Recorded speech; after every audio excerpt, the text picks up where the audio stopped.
Marguerite Ashworth, Countess of Aldermere, sank into her curtsy so precisely that no one in the long gallery could have called it anything but perfect, which was, of course, the point. She did not falter. She did not flush. She did not look for her son's eyes among the crowd, though she knew exactly where he stood, on the third stair from the landing, in his good blue coat.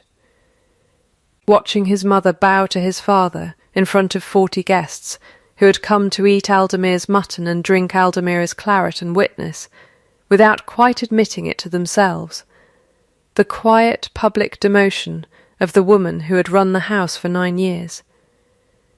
Her thumb found the ring of keys at her waist, the still room key, the linen press key, the key to the dairy accounts, and pressed once, hard, against the smallest of them, the one that opened nothing she was permitted to use. Then her hand went still. Then she rose. By the time the frost came that year, the county would no longer speak of Julian Ashworth's wife as a woman who had been managed. They would speak of her as a woman no one had managed at all, and had been fools not to notice sooner. But that was still 11 weeks away, and on this particular July evening in the year 1814, Marguerite knew only that her husband had just called her, in front of witnesses suitable. The summer of 1814 had come to Ashdown the way summers there always came, heavy and slow and smelling of cut hay, indifferent to whatever was breaking quietly inside the houses it warmed. Aldermere Hall sat at the centre of 1,100 acres of arable land, chalk downland, a working quarry, and a mill on the fen water that had turned grain to flour for 6 generations of Ashworths, and for 2 of those years it had been Marguerite's to run in every particular except the one that mattered to the county. No one had asked her to. She had married Julian at 22, the daughter of a land agent whose chief inheritance to her had been a habit of mind rather than a fortune. Her father had kept books for 3 great estates before his death, and he had told her, more times than she could count, that a ledger does not lie, but it will keep quiet if you let it. She had not understood, at 16, what a strange thing that was to teach a daughter. She understood it now. Julian had been, at the time of their marriage, a serious young man recently made earl by his father's death, correct in his manners and careful in his affections, the way a man is careful who has learned that affection is a debt he cannot always pay. She had loved him with the patient, unspectacular love of someone building a house 1 brick at a time, certain that warmth accumulates. For 2 years she had kept the estate's true accounts in a hand no one examined, corrected the steward's arithmetic without ever being asked to, and learned the name of every tenant's second child. None of it had been visible, because it had been constant, and the county, like her husband, mistook constancy for absence. Then the old debt came home. Richard Ashworth, Julian's father, had once owed his life, or near enough to it, to a man named Winthrop, a corn factor, who had lent him £300 during a bad winter, and pulled him, quite literally, out of a flooded culvert the following spring. Winthrop had died 8 years past. His widow, Celia, had arrived at Aldermere that spring, with a black bonnet, a small son named Peter, and a claim on Julian's conscience that she wielded, Marguerite thought privately, the way other women wielded a fan expertly, and always where it would be seen. Julian had installed her in the dower cottage as a debt of honour. He had told Margaret this himself, plainly, without apparent guile, and Margaret had believed him, because at the time there had been nothing to disbelieve. It was only in June, when the quarterly accounts came to her for copying, and she noticed a payment to Mrs. Winthrop that did not match any figure her husband had ever mentioned aloud, that she began, quietly, to watch. She did not accuse. She did not ask. She opened a second ledger, in her own hand, and began to keep two sets of the truth, the one everyone was permitted to see, and the one that was simply accurate. By July, Celia Winthrop had stopped wearing black. The assembly that evening had been called, ostensibly, to mark the start of harvest preparations, a tradition as old as the house itself, in which the Countess curtsied to the Earl before the assembled tenantry and gentry as a sign that the household stood ready for the season's labour. It was a small, warm custom, meant to say we are one estate, one table, one purpose. Marguerite had performed it twice before, and both times Julian had bowed back, briefly, formally, and it had meant nothing more than good manners. This year he had raised his glass first. To the harvest, he had said, and then, because Celia Winthrop stood at his elbow in blue silk that had certainly not come from the Dower Cottage's allowance, he had added in the mild, reasonable voice of a man who believed himself perfectly fair, and to those who understand what this house requires of them. My wife has always been suitable. One does not require to love a ledger to keep it well. The room had laughed, gently, the way rooms laugh when they are relieved not to be the subject of the joke. Marguerite had curtsied.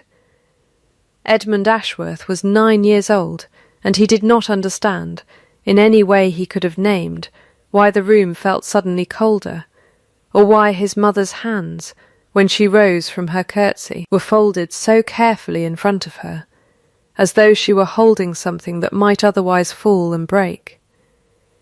He understood only that his father had said a true thing in a voice that made it sound like an insult, and that his mother had not cried, and that this, somehow, was worse than if she had.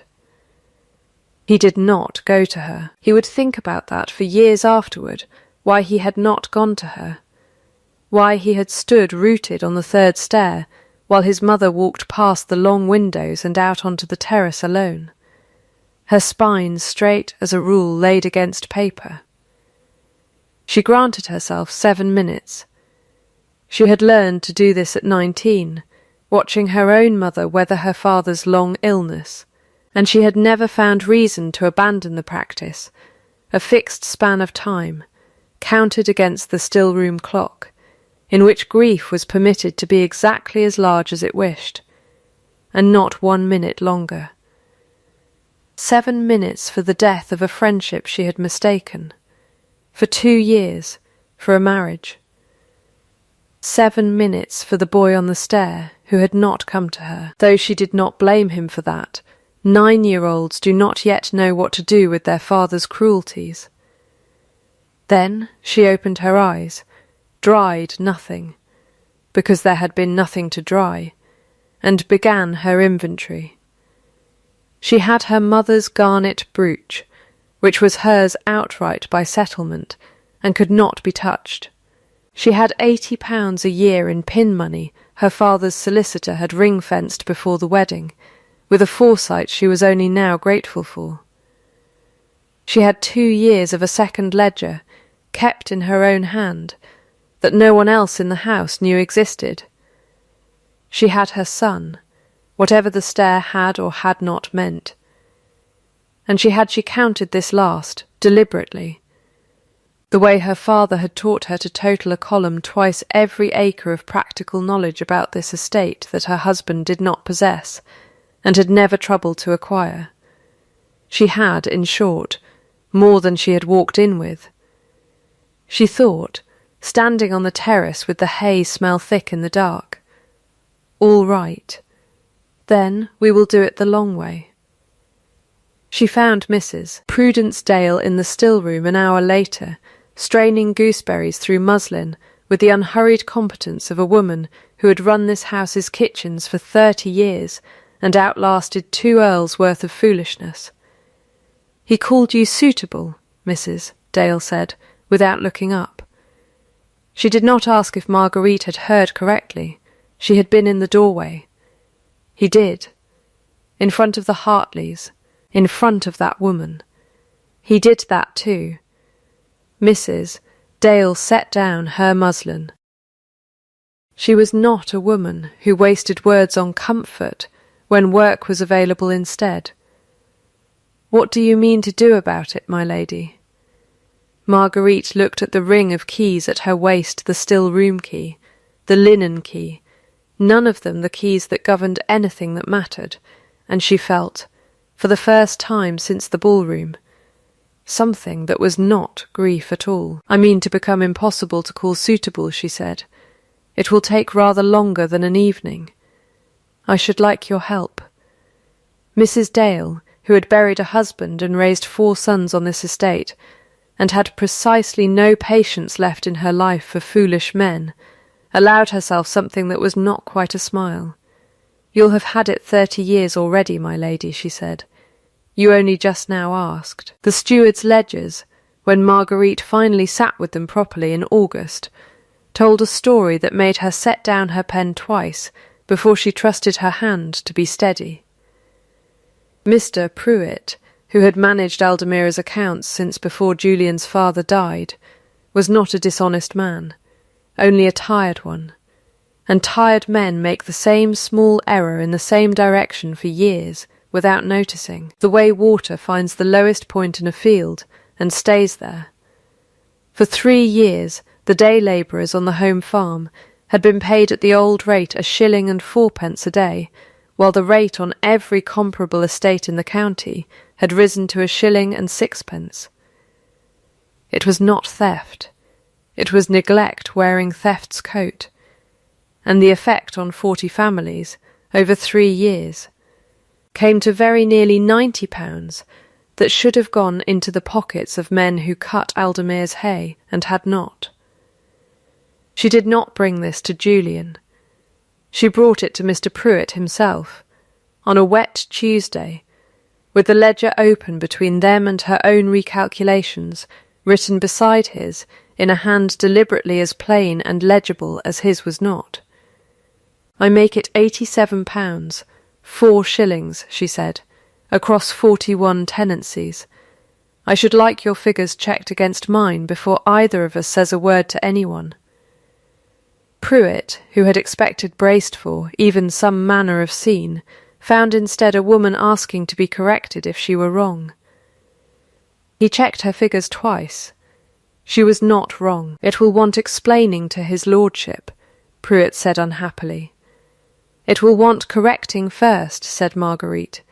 Explanations are for afterward. She paid it from the estate's own contingency fund, properly recorded, properly witnessed, and she rode out herself to the home farm on a Thursday morning to tell Josiah Fenn, who had worked Aldemire land for 11 years and buried a wife on its churchyard corner, that his family was owed 11 shillings in arrears and would have it by Saturday. Fenn was a broad, slow-spoken man who did not trust gentry as a matter of policy, and he looked at her a long moment before he answered. "Beg pardon, my lady, but his lordship send you?" "No," she said. "I found the error. I am correcting it. His lordship will hear of it when I have finished, not before." Fenn turned his hat once in his hands.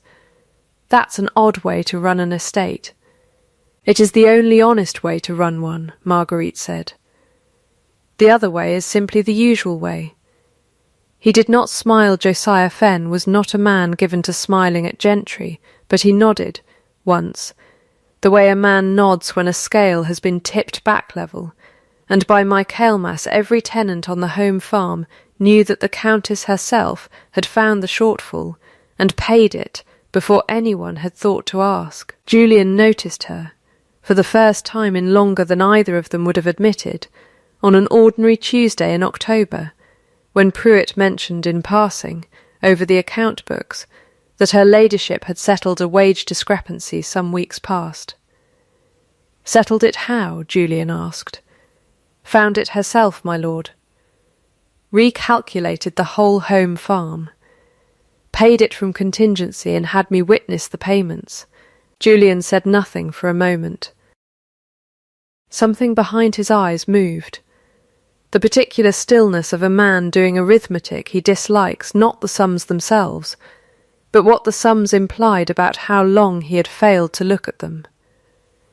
That evening at dinner, he watched his wife discuss the quarry's autumn output with a precision he had never once required of her, and when she made a dry observation about the quarry foreman's habit of rounding every figure conveniently upward, something moved at the corner of Julian's mouth that was not quite a smile. It lasted perhaps 2 seconds. Marguerite did not miss it. She filed it away in the same private ledger where she kept everything else that might one day add up to something. It was the first rung of a ladder neither of them had yet agreed to climb. The quarry dispute came in November, and it was, on its surface, a small thing, a boundary disagreement with the neighbouring Calder estate over a stretch of stone-bearing ground both families had quietly disputed for 2 generations, resolved by nobody because it had never mattered enough to anyone to resolve. It mattered now, because Celia Winthrop's late husband had once held a lease on precisely that ground, and Celia had begun, delicately, to suggest to Julian that the boundary ought to be redrawn in a manner that happened, entirely by coincidence, to restore a portion of that old lease's value to her.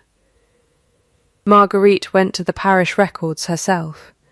She went to the county surveyor's office in Fenbridge and paid 4 shillings to have the original 18th century survey copied in full. She went, finally, to Mr. Whitlock, the family's solicitor, a precise and procedural man who had served 2 earls and trusted paper over sentiment in every instance Marguerite had observed. The 1761 survey places the boundary at the old sheep-wash, she told him, spreading both documents on his desk. Not the streamed. Mrs. Winthrop's claim depends entirely on the streamed being the boundary. It never was. Whitlock studied the documents for a long moment. Mrs. Winthrop believes otherwise, my lady, and with respect, she has been rather persuasive with his lordship on the point. I am not asking you to disbelieve Mrs. Winthrop, Marguerite said. I am asking you to read a map. Whitlock read the map. Whitlock, who prided himself on being unmoved by persuasion of any kind that was not written in a clerk's careful hand, found himself moved anyway, and said so to Julian within the week, in terms that left Julian visibly unsettled for reasons that had less to do with Stone than with his own wife. It was that same month, in the amber light of an early dusk, that Julian told her not as confession, not yet as anything so whole as that, but as explanation offered sideways, the way men offer the things they are not yet ready to call true about his mother. She died when I was 7, he said. They were in the estate office, the ledgers between them like a third party neither had invited, but both had grown used to.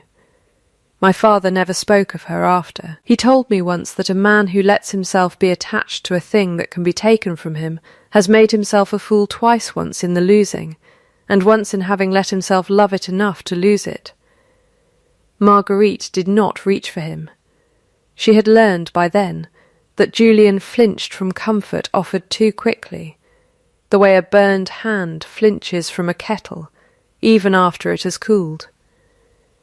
And Mrs. Winthrop's husband, she said instead carefully, the debt. My father would have drowned in that culvert without him. He asked me, before he died, to see the family did not want. I have been trying to pay a dead man's debt with my living wife's dignity, and I did not see it that way until you said it just now. I did not say it. You did not need to, Julian said. You only had to be right about the streamed. He did not apologize that night. It was not yet time for a full apology, and both of them, in their different ways, understood this. But he asked her, before she left the office, a question he had not asked in 9 years of marriage. What would you do if the estate were only yours to manage? No father's ghost. No debt. What would you do with it? Marguerite considered this with the same care she gave any real question. I would pay fairly and post the wage publicly, so no one need find the error by accident again, she said. I would not lie to tenants about what they are owed. And I would not curtsy to a man in front of a room unless I believed, that day, that he had earned it. Julian was quiet for a moment. I have not earned it in some time. No, Marguerite agreed. You have not. I should like to. Then earn it, she said. Not tonight, not with words. Show me over time. That was, as near as either of them could later locate it, the beginning of the thaw, not an apology, not a reconciliation, but a plain admission that the ledger between them was overdue, and that overdue debts, unlike affection, could at least be itemized. He gave her the key to the document room the following week. It was an odd, almost embarrassed gesture, his father's old private room, where estate deeds, correspondence, and 40 years of family paper had been kept locked since before Julian's birth. Opened to her not with ceremony, but with a single key laid on the desk between them. The way a man lays down a card he is not certain is a winning one. My father kept it closed to everyone, Julian said, including me, for years. I do not entirely know what is in it. I should like you to know, since you seem better able than either of us to know what a room like that is worth. Marguerite closed her hand over the key. It was heavier than the still-room key, heavier than the linen key, heavier, it seemed to her, than any object she had held since her wedding ring. "Thank you," she said, and meant it in a way that surprised her. She found the letter on a Tuesday in February, in a dispatch box near the bottom of the third shelf, tucked behind a folder of quarry leases that had not been disturbed by the dust on them in a decade. It purported to be from Richard Ashworth, dated 1810, granting Mrs. Celia Winthrop, in perpetual gratitude for her late husband's service to the family, an annuity of £40 a year from the quarry's income to continue for her lifetime and her son's. Marguerite read it twice. Then she did what her father had taught her to do with any figure that felt too convenient. She checked it against everything else. The paper was wrong first. Aldermere's letters from 1810 were written on stock from a mill in Fembridge, with a distinctive laid pattern. This sheet's watermark belonged to a paper mill that, she confirmed within a fortnight by writing to the mill's owner directly, had not begun producing that particular stock until 1812. The hand was close enough to have fooled anyone who had not, as Marguerite had, spent 2 years copying the old Earl's correspondence into fair copies for the estate's files, and learned the particular slope of his capital letters, the way he crossed his sevens. This hand crossed its sevens differently. And the debt itself, when she finally located the original loan document in a folder marked, unhelpfully, sundry, showed a receipt dated 1803, witnessed by the Fembridge Bank's manager, and signed by Winthrop's own hand, acknowledging repayment of the full £300, with interest, 11 years before this letter claimed a debt still owed. The debt of honour Julian had spent 2 years and hundreds of pounds discharging had already been paid, in full, before either of them was born to the marriage. She sat a long while with that knowledge before she moved. She did not go to Julian first.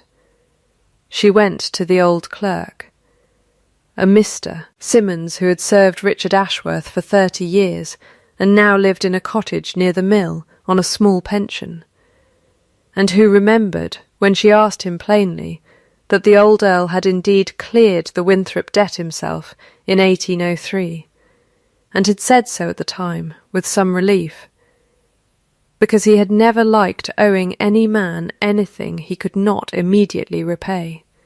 "Would you swear to that, Mr. Simmons, before a magistrate if it came to it?" Simmons, who was old and slow but not a man who enjoyed being made a fool of by forged paper, said that he would be glad to. Celia Winthrop, for her part, did not wait quietly to be found out. She had watched Marguerite's steady climb through the autumn and winter with the particular alertness of a woman who knows, before anyone tells her, that the ground beneath her has begun to move, and in March she moved first.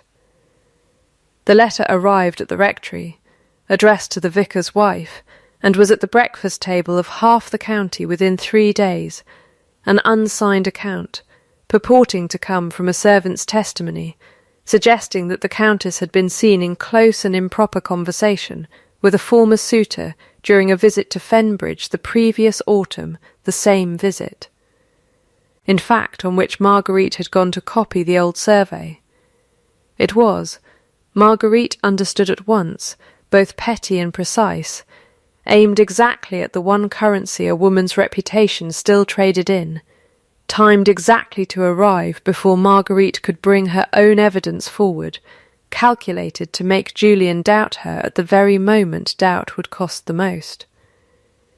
She did not deny it in company. She did not weep. She wrote, instead, a short letter to the surveyor's clerk in Fenbridge, asking him to confirm, in writing, the date and purpose of her visit, and the presence throughout of his own wife as chaperone. And she set that confirmation beside the forged annuity letter in a single folder, and she waited.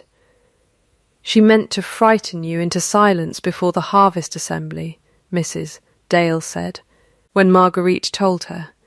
She very nearly succeeded in frightening someone, Marguerite agreed. It was not me. The harvest assembly that September was, by long custom, the one occasion each year on which every tenant, every neighbouring family, and the county's own magistrate gathered at Aldermere, under one roof to settle accounts, hear grievances, and mark the turn of the season, and it was into this gathering, with Sir Robert Ives presiding in his capacity as magistrate for matters of dispute, that Marguerite chose to bring her folder. She did not ask permission. She asked only that Julian stand beside her, and he did. "I have a matter to lay before the parish," she said, when the hall had quieted, "concerning the annuity long paid from this estate's quarry income to Mrs. Winthrop." She did not raise her voice. She did not need to. The room had gone very still. The particular stillness of a crowd that senses, before it understands, that something real is about to happen. "I have here a letter dated 1810, purporting to be from the late Earl, granting that annuity. I have also here a receipt, dated 1803, and witnessed by the Fenbridge Bank, showing the debt it claims to honour was repaid 7 years before this letter's date. I have the sworn word of Mr. Simmons, who served the late Earl for 30 years, that he handled that repayment himself, and I have a letter from the paper mill at Cressley, confirming that the stock this annuity letter is written on was not milled until 1812, 2 years after its stated date." She laid each document on the long table as she named it, and the room watched them accumulate the way a jury watches evidence stack, one card at a time, into a verdict. "I do not say this to shame anyone before their neighbours," she went on, and here, for the first time, something in her voice cost her a little to keep level. "I say it because a false debt has drawn £40 a year from this estate's quarry money that should by rights have gone toward fair wages for the men who work that quarry for 6 years. On the strength of a letter my husband's father never wrote." Josiah Fenn stood, unbidden, at the back of the hall. "Beg pardon, Sir Robert," he said, turning his hat once in his hands the way he always did. "Her ladyship come to me herself last autumn, and paid what was owed on the home farm out of her own reckoning. before ever she had cause to prove herself to anyone here. I'll swear to that, if it's wanted. It was not, strictly, evidence that touched the forgery at all. But the room heard it as exactly what it was: a working man standing up, unasked, to say he had already seen this woman's honesty tested and found it sound, and something in the assembly's collective posture shifted, the way a field of standing grain shifts all at once when the wind finally changes direction. Celia Winthrop, who had come prepared to be affronted, found she had nothing prepared for this. Something behind her composure, which had been smooth as poured cream for 2 years, went out all at once, like a candle in a door's sudden draught. "I did not forge that letter," she said, too quickly, into a room that had not yet accused her of forging it. "I have not said who wrote it," Marguerite said quietly. Only that the old Earl did not. Sir Robert Ives examined the documents himself, slowly, the procedural silence of a careful man given weight by the whole room's waiting. "The paper mill's letter alone would want answering," he said at last, "and the repayment receipt wants answering a good deal more. Mrs. Winthrop, I think you had better account for how a letter written on 1812 paper came to bear a date of 1810. Celia Winthrop could not account for it. She had, in fact, written it herself, in a careful imitation of a dead man's hand, in the desperate arithmetic of a widow who had once loved the wrong Ashworth and had spent 2 years trying to buy, with paper, what she had never been offered honestly. Marguerite could have ruined her entirely. The forgery alone would have answered to the law. And the law in that county was not gentle with forged testamentary paper. She did not choose that. "I do not ask for prosecution," she said, into the room's held breath. "I ask that the annuity cease, that the sums improperly drawn be repaid to the estate at a rate Mrs. Winthrop and I can agree upon between us, and that she and her son remove to a situation of their own choosing, at a distance, with a small honest allowance from my own dower funds, not the estate's, to see the boy educated properly. He did not choose his mother's paper. It cost her. Everyone in that hall understood. Something real to offer mercy from a position that could instead have destroyed. That was precisely why the room believed it. Julian, standing beside her, said nothing for a long moment. Then, in front of the same assembly that had once heard him call his wife suitable, he said, quietly enough that only those nearest heard it at all, "She was never suitable. She was essential to everything this house is, and I did not see it until she built the proof of it herself, without my help. Edmund, 12 now, watching from the same stair he had stood on 3 years before, saw his father's shoulders come down an inch. The way a roof settles once a wall beneath it has finally been made sound. The full accounting came that night, in the estate office, with the door shut, and no ledger between them at all. I let her stay because I was afraid of what it meant to owe someone honestly, and pay it in full," Julian said. "My father taught me that attachment is a debt that always comes due at the worst possible moment, and I built my whole life around never owing anyone that much. I owed you that much for years, and I paid you in the coin I understood, which was management, not love, because love felt like the one ledger I could never balance." "That is an explanation," Marguerite said. "It is not yet an apology." "I am sorry," Julian said, and for once there was nothing careful in it. "Not sorry that it happened to be inconvenient, sorry that I called you a word that meant nothing, in front of people, because I was too much a coward to call you what you were." "All right," Marguerite said. "All right," Julian repeated then. "Then I have terms," she said, and she had, in fact, written them down, because she had learned that verbal agreements in that house tended to evaporate by breakfast. The estate ledgers are kept jointly, in my hand as often as Pruitt's, permanently, not as a favour to me. Wages are posted publicly each quarter, so no error goes 3 years uncorrected again.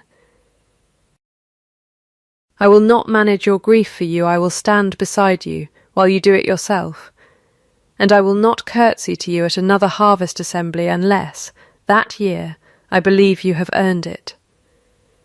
All right, Julian said again, and this time it sounded like a vow rather than an answer. Mr. Whitlock came the following week, hat in hand in a manner that did not suit a solicitor's usual dignity, to apologise for having believed Celia Winthrop's claim readily enough to press it on Julian at all. I ought to have questioned the paper before I questioned your ladyship's arithmetic, he admitted. You believed a dead man's signature over a living woman's sums, Marguerite said. It is a common enough error.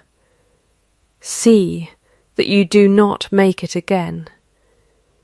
I shan't, Whitlock said. All right, then, said Marguerite, and something in the solicitor's stiff shoulders eased, the way shoulders ease when a debt has finally, plainly, been forgiven rather than merely forgotten.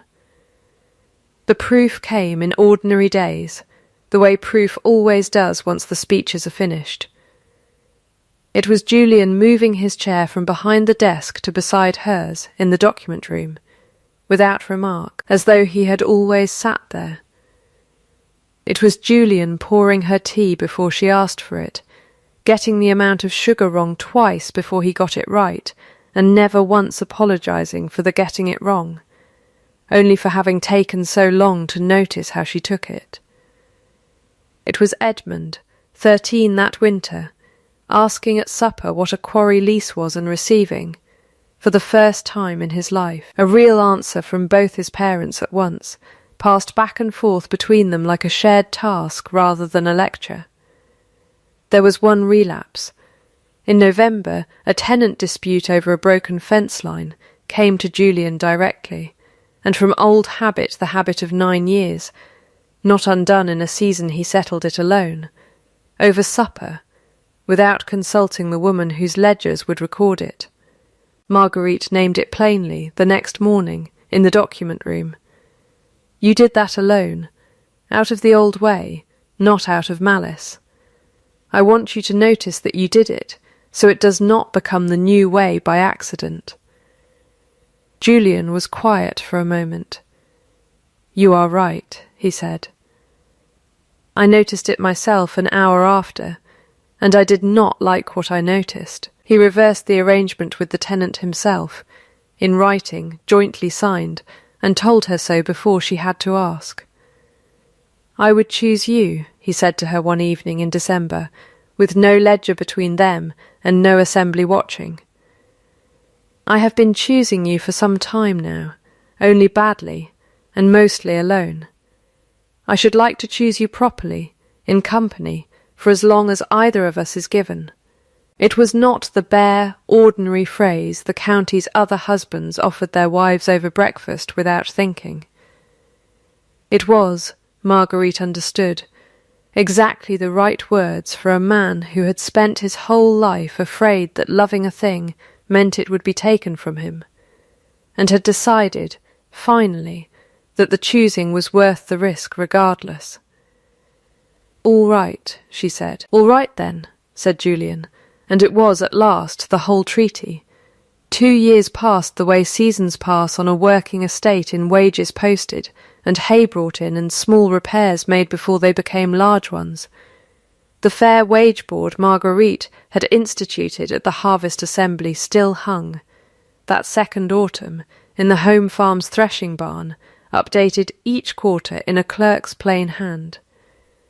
And Josiah Fenn's eldest boy had gone, that spring, to the small school Marguerite had founded in the old dower cottage, the same cottage Celia Winthrop had once occupied, where tenant children learned their letters and their sums from a schoolmistress paid, permanently, from the estate's own accounts, rather than anyone's charity. Celia Winthrop lived by then in a modest house 2 counties distant, on the small allowance Marguerite had promised and continued to pay from her own dower funds without complaint or public remark. She wrote once a year, at Christmas, brief letters that had grown, over time, from resentful to merely sad, to, in the last, almost grateful. Her son Peter, apprenticed at 15 to a solicitor in Fembridge on Whitlock's own recommendation, wrote more often, and better, and had begun, Marguerite noted with some private satisfaction, to keep his own books with a care that owed nothing at all to his mother's example.